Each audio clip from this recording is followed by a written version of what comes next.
विपक्ष के हंगामे के बीच कर्नाटक में कांग्रेस जेडीएस गठबंधन ने विधानसभा में किया विश्वास मत हासिल। कर्नाटक विधानसभा में कुमारस्वामी सरकार की शक्ति परीक्षा की प्रक्रिया शुरू होने के कुछ ही समय के बाद बीजेपी ने सदन में हंगामा शुरू किया और सदन से वॉकआउट किया। इसके बाद विधानसभा अध्यक्ष रमेश कुमार ने वॉइस वोट के जरिए फ्लोर टेस्ट करवाया, जिसमें कांग्रेस जेडीएस गठबंधन को जीत हासिल हुई। वहीं विधानसभा शुरू होने से पहले ही बीजेपी ने स्पीकर के चुनाव से अपने उम्मीदवार सुरेश कुमार का नाम वापस लिया, जिसके बाद प्रोटेम स्पीकर केजी बोपैया ने गठबंधन के उम्मीदवार रमेश कुमार को विधानसभा अध्यक्ष घोषित कर लिया। फ्लोर टेस्ट पास करने के बाद अब कुमारस्वामी सरकार के सामने सबसे बड़ी चुनौती है मंत्रिमंडल का विस्तार करना। वीडियो जर्नलिस्ट मनीष के साथ असर मुश्ताक, न्यूज नेशन, बेंगलुरु। शांति निकेतन के विश्व भारती विश्वविद्यालय के कॉन्वोकेशन में आज पहुंचे प्राइम मिनिस्टर नरेंद्र मोदी। इसी अनुष्ठान में बांग्लादेश के मुख्यमंत्री शेख हसीना और पश्चिम बंगाल की मुख्यमंत्री ममता बनर्जी भी शामिल हुई। शुक्रवार को प्राइम मिनिस्टर नरेंद्र मोदी पश्चिम बंगाल के बीरभूम पहुंचे तो ममता बनर्जी ने फूलों से उनका स्वागत किया। विश्व भारती के कॉन्वोकेशन और बांग्लादेश म्यूजियम के उद्घाटन, दोनों ही जगहों में पीएम मोदी ने अपने भाषण में कवि गुरु रविन्द्रनाथ टैगोर को याद किया और साथ ही विश्व भारती के छात्र छात्राओं को अपनी शुभकामनाएं भी दी। पश्चिम बंगाल से रवाना होकर पीएम मोदी आज झारखंड पहुंचे हैं। वहां कुछ सरकारी प्रोग्रामों में वो हिस्सा ले रहे हैं। वीडियो जर्नलिस्ट सुमित सरकार के साथ कोलकाता से Devyani Choubey, News Nation. Bodhgaya serial bomb blast मामले में एनआईए के स्पेशल कोर्ट ने 5 आरोपियों को दोषी करार दिया गया है। एनआईए के स्पेशल पीपी के अनुसार रोहिंग्या मुसलमानों पर तथाकथित रूप से हो रहे अत्याचार का बदला लेने को किया गया था बोधगया में bomb blast. Bodhgaya serial bomb blast मामले में 4 साल 10 महीने और 12 दिन के बाद आज एनआईए कोर्ट ने फैसला सुनाया। इस मामले में 5 आरोपी थे: हैदर अली, इम्तियाज अंसारी, मुजीबुल्ला अंसारी, उमर सिद्दीकी और अजहर कुरैशी। 5 को इस मामले में दोषी पाया गया है। अब 31 मई को सजा के बिंदु पर बहस और ऐलान का दिन। और ख़ास बात यह है कि बोधगया बम ब्लास्ट के साथ साथ पटना में हुए सीरियल बम ब्लास्ट में भी ये तमाम आरोपी हैं और उस पर भी फैसला जल्द ही आना है। विजय सतेंद्र के साथ Rajneesh Sinha, news nation, Patna.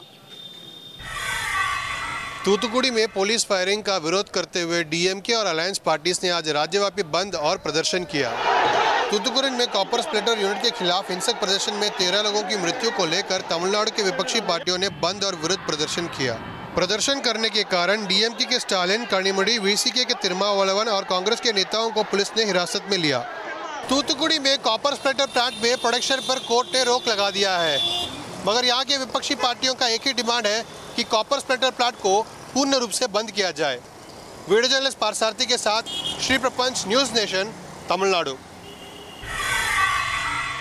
UP में जारी है बीजेपी विधायकों को धमकी मिलने का सिलसिला। अब तक 12 से ज्यादा बीजेपी विधायकों से धमकी भरे मैसेज के जरिए मांगी गई 10 लाख की रंगदारी। कुशीनगर से बीजेपी विधायक रजनीकांत मणि त्रिपाठी भी आज रंगदारी के लिए धमकी भरा मैसेज आने के बाद लखनऊ स्थित हजरतगंज कोतवाली में मुकदमा दर्ज करवाने पहुंचे। अब तक 12 से ज्यादा बीजेपी विधायकों को 10 लाख की रंगदारी मांगने वाले मैसेज आ चुके हैं। मुख्यमंत्री के आदेश के बाद यूपी एसटीएफ को मामले की जांच सौंपी गई है और शुरुआती जांच में पता चला है कि धमकी अमेरिका के नंबरों से आ रही है और इन नंबरों के लिए जो आईडी इस्तेमाल की जा रही है वो डी कंपनी के ही किसी गुर्गे की है, जो देश के अन्य महत्वपूर्ण लोगों को भी इसी तरह की धमकी दे चुका है।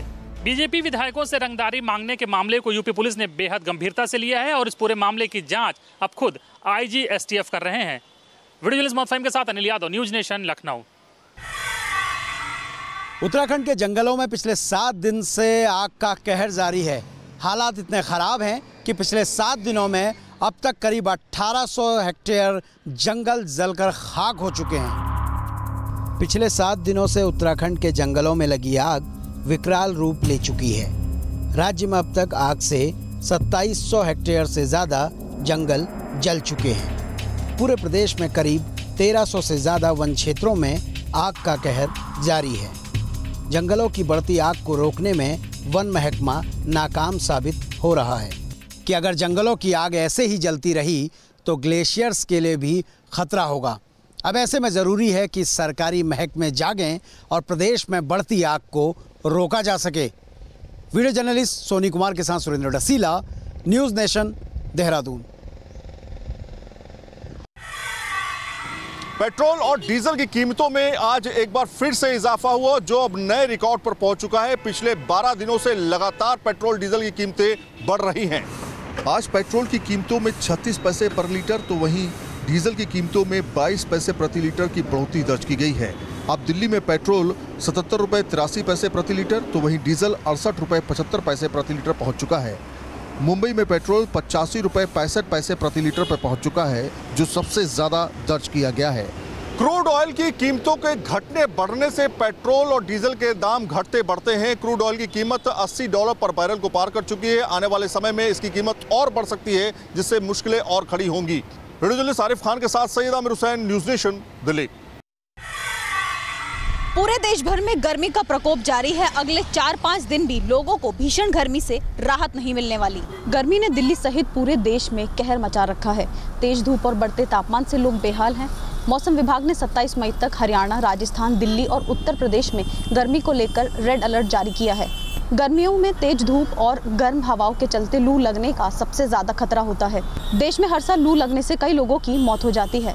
पूरे देश की तरह दिल्ली में भी लोग गर्मी से बेहाल हैं और अगर मौसम विभाग की माने तो अगले 4-5 दिन तक गर्म हवा रहेंगी, जिसकी वजह से तापमान 45 के पार रहेगा। वीडियो जर्नलिस्ट मुकेश झा के साथ अरुणा त्यागी, न्यूज़ नेशन, दिल्ली। कनाडा के मिसिसागा में बॉम्बे भेल नाम के एक भारतीय रेस्टोरेंट में धमाका हुआ है। इस धमाके में 15 लोग घायल हो गए हैं, जिनमें से 3 की हालत नाजुक है। कनाडा के भारतीय रेस्टोरेंट में हुए इस धमाके के बाद विदेश मंत्री सुषमा स्वराज ने ट्वीट कर कहा कि वह कनाडा दूतावास के संपर्क में हैं। साथ ही उन्होंने हेल्पलाइन नंबर +1 647 668 4108 भी जारी किया है। रेस्टोरेंट में हुए धमाके की जिम्मेदारी अभी तक किसी भी आतंकवादी संगठन ने नहीं ली है। रेस्टोरेंट में धमाके से पहले 2 संदिग्ध लोग देखे गए थे। सीसीटीवी फुटेज की मदद से कनाडा की पुलिस इन संदिग्धों की पहचान करने में जुटी है। भारतीय विदेश मंत्रालय भी स्थिति पर नजर बनाए है। वीडियो जर्नलिस्ट अनूप यादव के साथ रुमान उल्लाह खान, न्यूज़ नेशन, दिल्ली।